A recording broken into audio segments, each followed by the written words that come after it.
প্রিয় শিক্ষার্থীবৃন্দ, আমরা জানি যে করোনা ভাইরাসের সকল স্কুল কলেজ বন্ধ আছে, তাই আমরা আজকে আপনাদের একটি লাইভে ক্লাস দেওয়ার জন্য লাইভে এসেছি।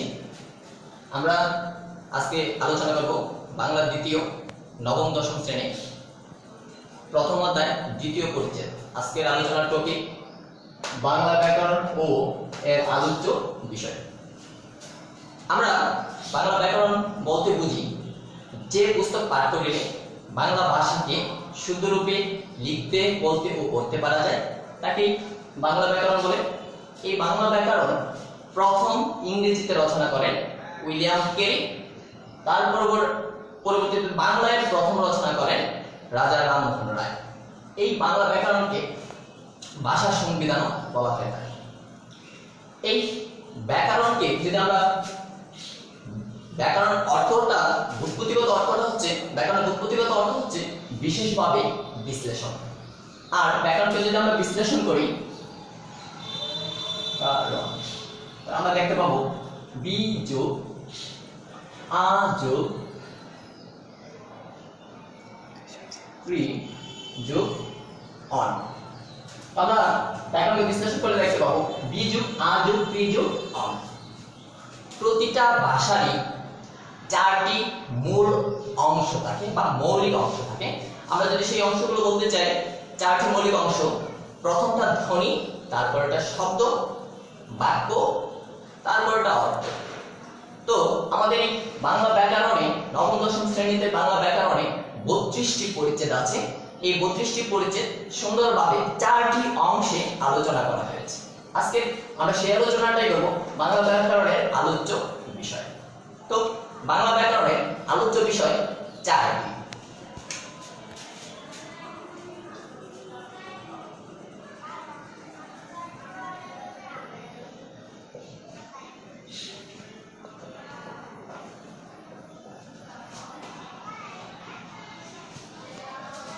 নম্বর 1 ধ্বনি তত্ত্ব, 2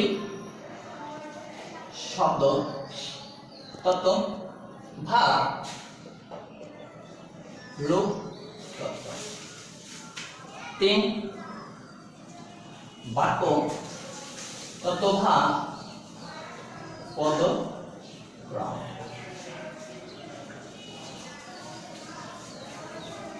4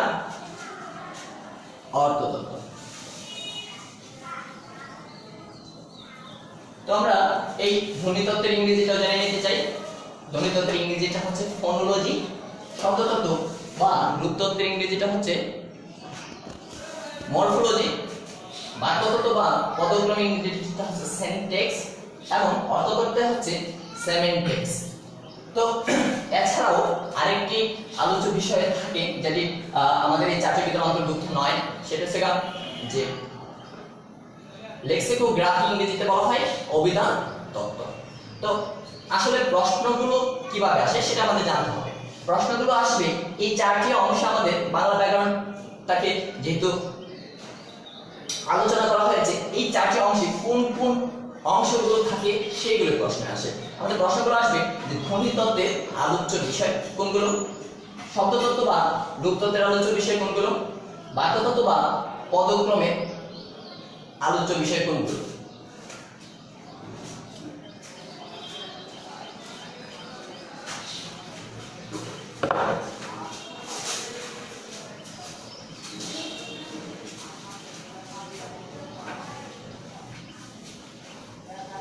আমরা প্রথমে জানবো ধ্বনিতত্ত্বের আলোচ্য বিষয় কোনগুলো।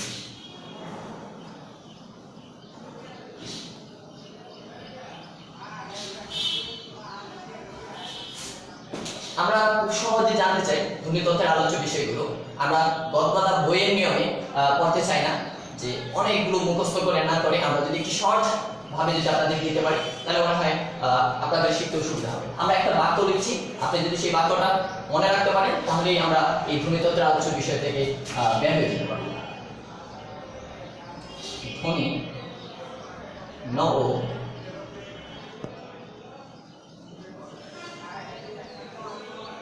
সন্ধিকরণ।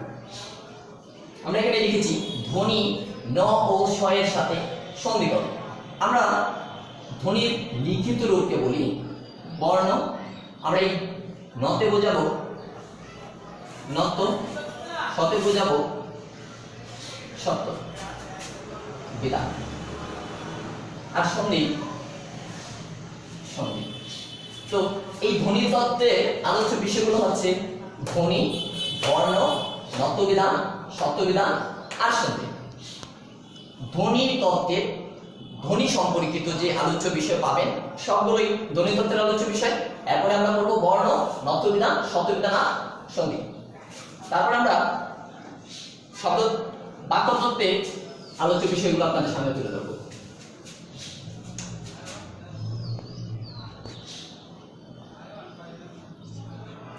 বাক্য তত্ত্বের অপর নাম পদ ক্রম। আমরা এই বাক্য তত্ত্বের একটি বাক্য আপনাদের শেখাবো, আর একটি বাক্যের মাধ্যমে আমরা এই বাক্য তত্ত্বের সকল আলোচ্য বিষয়গুলো আমরা জেনে যাব। জবার বাবার একটি, আমরা বাক্যটা লিখছি। বাক্য তত্ত্বের একটি বাক্য যদি আপনি শিখতে পারেন তাহলে আমরা এই বাক্য তত্ত্ব আলোচ্য বিষয় সকলগুলো পড়া শেষ হয়ে যাবে। জবার বাবার একটি উক্তি। তো এই যতে আমরা বলার চেষ্টা করছি আপনাদের জ্যোতি চিহ্ন, এই বাতে বাচ্য, এই বাতে বাক ধারা, এই বাতে বাক্য সংকোচন, এই একতে এক কথায় প্রকাশ, আর উক্তিতে। তো আমরা জবার বাবার একটি উক্তি, এই বাক্যটা জানা থাকলে আপনার এই বাক্য তত্ত্বের আলোচ্য বিষয়গুলো শেষ হয়ে যাবে। যতে যদি চিহ্ন, বাতে বাচ্য, বাতে বাগধারা, বাতে বাক্য সংকোচন, একতে এক কথায় প্রকাশ, উক্তি উক্তি।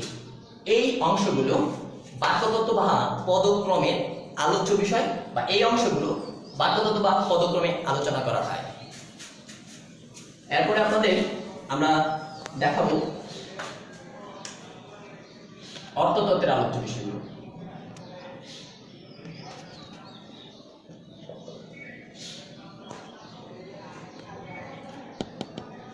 আমরা খুব সহজে অর্থতত্ত্বটা দেখাবো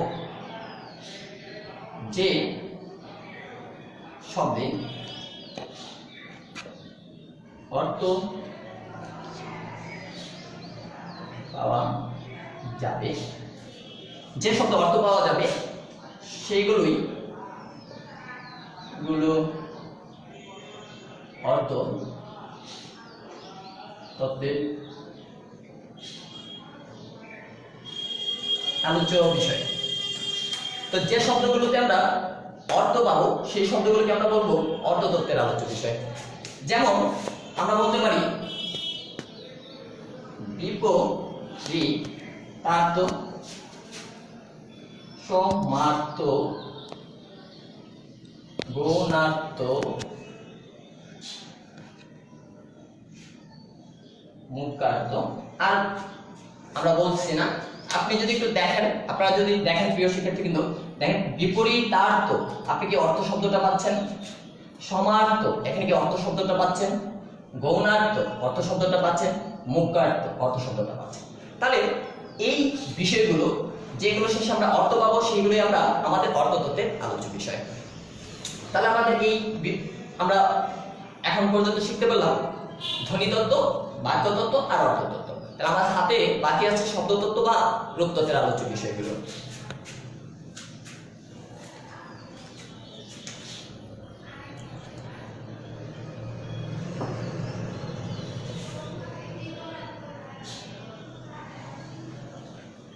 প্রিয় শিক্ষার্থী, আমরা এখন পর্যন্ত যে তিনটি টপিকের আলোচনা করেছি, ধ্বনিতত্ত্ব, তারপরে আলোচনা করেছি বাক্যতত্ত্ব, অর্থতত্ত্ব, এই টপিকগুলো যে আলোচ্য বিষয়গুলো আমরা পেয়েছি সেই বিষয়গুলো ব্যতীত যে বিষয়ে আপনাকে প্রশ্ন করা হবে সেই সবগুলো বিষয়ই শব্দতত্ত্বের বা রূপতত্ত্বের আলোচ্য বিষয়। তাহলে আমাদের এটার কোনো নিয়ম বা কোনো শর্ট টেকনিক শেখার দরকার নেই, আমরা ওই 3টা টপিক যদি মনে রাখি তাহলে বলবো ওই 3টা টপিক ব্যতীত যে অংশের আলোচ্য বিষয় বলা হবে সেটা শব্দতত্ত্বের। যেমন ধরেন আপনাকে যদি বলা হয় সমাস ব্যাকরণের কোন অংশের আলোচ্য বিষয়, তারপরে উপসর্গ, কারক, বিভক্তি, অনুসর্গ। প্রিয় শিক্ষার্থীরা দেখুন, আমরা এই সমাস, উপসর্গ, কারক, বিভক্তি, অনুসর্গ এই বিষয়গুলো এর আগের 3টা অংশের কোনোটাতে আলোচনা করিনি, তাই এই বিষয়গুলো আমাদের শব্দতত্ত্ব বা রূপতত্ত্বের আলোচ্য বিষয়।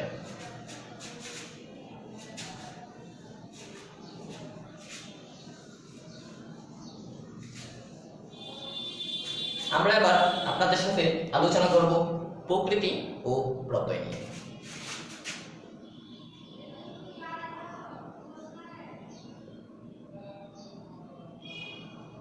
আমরা যদি দেখতে পাই একটি শব্দ, এই একটি শব্দের মধ্যে যা যা দেখা যায় আমরা এই একটা শব্দকে 2টি অংশে বিভক্ত করতে পারি।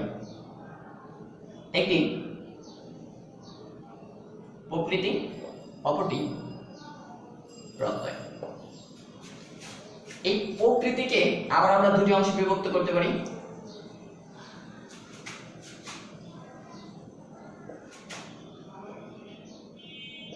নাম প্রকৃতি, অপরটি ক্রিয়া প্রকৃতি। এই প্রত্যয়কে আমরা 2টি অংশে বিভক্ত করতে পারি।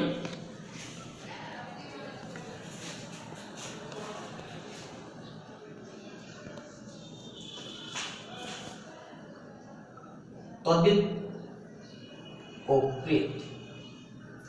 আমরা এই প্রত্যয়কে 2টি অংশে বিভক্ত করি, তদ্বিদ প্রত্যয়, কৃত প্রত্যয়। আর প্রকৃতিকে 2টি অংশে বিভক্ত করা যায়, নাম প্রকৃতি ও ক্রিয়া প্রকৃতি।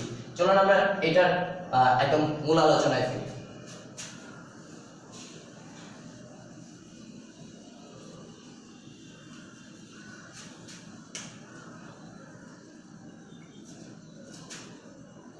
ধরুন আমরা উদাহরণে বলতে চাই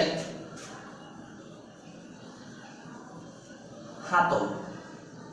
এই হাতল শব্দটাকে যদি আমরা ভাঙি তাহলে পাবো হাত যোগ ল, হাতল। এবার আমরা এই হাত একটি এই শব্দের মূল অংশ, আর এই মূল অংশকে বলা হয় প্রকৃতি। আর যে বর্ণ বা বর্ণাংশ বা অতিরিক্ত অংশ যুক্ত আছে এই মূল শব্দের সাথে সেটিকে বলা হয় প্রত্যয়। প্রকৃতিটা 2 ধরনের হতে পারে, একটা নাম প্রকৃতি, একটা ক্রিয়া প্রকৃতি। আমরা নাম প্রকৃতির অপর নাম বলতে পারি প্রাতিপদিক, অথবা প্রাতিপদিকের সংজ্ঞা যদি আমরা বলতে চাই তাহলে আমরা বলতে পারি বিভক্তিহীন নাম শব্দটি প্রাতিপদিক বলে।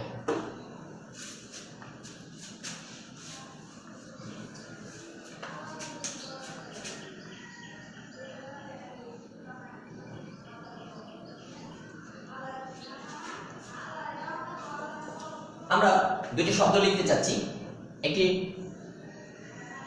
নাম প্রকৃতি, একটি ক্রিয়া প্রকৃতি। ফুল যোগ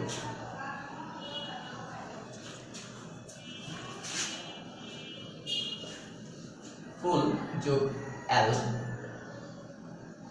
ফুলেল। চল যোগ আ, চলা। প্রিয় শিক্ষার্থীরা আপনারা দেখতে পাচ্ছেন আমি 2টি শব্দ লিখেছি, ফুল যোগ এল, ফুলেল, চল যোগ আ, চলা। এবার এই ফুল একটি বিশেষ্য পদ বা নাম পদ, তাই এই ফুলকে আমরা বলতে পারি নাম প্রকৃতি। এই নাম প্রকৃতির সাথে যা যুক্ত থাকে বা মূল অংশের সাথে যা যুক্ত থাকে তাকে আমরা বলছিলাম প্রত্যয়। তো এই নাম প্রকৃতির সাথে যে প্রত্যয় যুক্ত থাকে তাকে বলা হয় তদ্বিদ প্রত্যয়।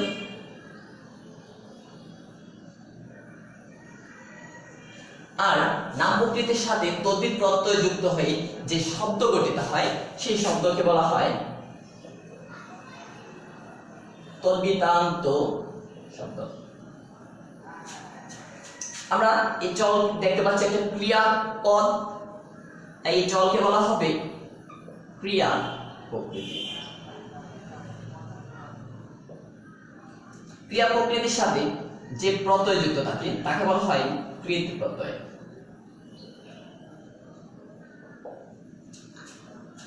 ক্রিয়া প্রকৃতির সাথে কৃত প্রত্যয় যুক্ত হয়ে, ক্রিয়া প্রকৃতির সাথে কৃত প্রত্যয় যুক্ত হয়ে যে শব্দ গঠন করে সেই শব্দকে বলা হয় কৃদন্ত শব্দ। আমরা আশা করি আপনাদের এই বিষয়টি একদম ক্লিয়ার হয়ে গেছে। আমরা আরো বলতে যাচ্ছিলাম ফুল যোগ এল। ফুল একটি নাম প্রকৃতি, নাম প্রকৃতির সাথে যে প্রত্যয় যুক্ত হয় তাকে বলা হয় তদ্বির প্রত্যয়, আর নাম প্রকৃতির সাথে তদ্বির প্রত্যয় যুক্ত শব্দকে বলা হয় তদ্বিতান্ত শব্দ। চল একটি ক্রিয়া প্রকৃতি, ক্রিয়ার মূলকে আমরা বলতে পারি ক্রিয়া প্রকৃতি। এই ক্রিয়া প্রকৃতির সাথে যে প্রত্যয় যুক্ত হয় তাকে বলা হয় কৃত প্রত্যয়, আর কৃত প্রত্যয় যুক্ত শব্দকে বলা হয় কৃদন্ত শব্দ।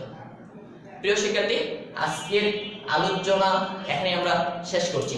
ধারাবাহিকভাবে আমরা পরবর্তীতে অন্য বিষয় নিয়ে আলোচনা করব। আমরা আশা করব আপনারা কমেন্টে জানিয়ে দিন আপনাদের কোন টপিকগুলো বাংলা ব্যাকরণের খুবই জটিল লাগে, আমরা সেগুলো সহজভাবে আলোচনা করার চেষ্টা করব। পাশে আছি, পাশে থাকবো।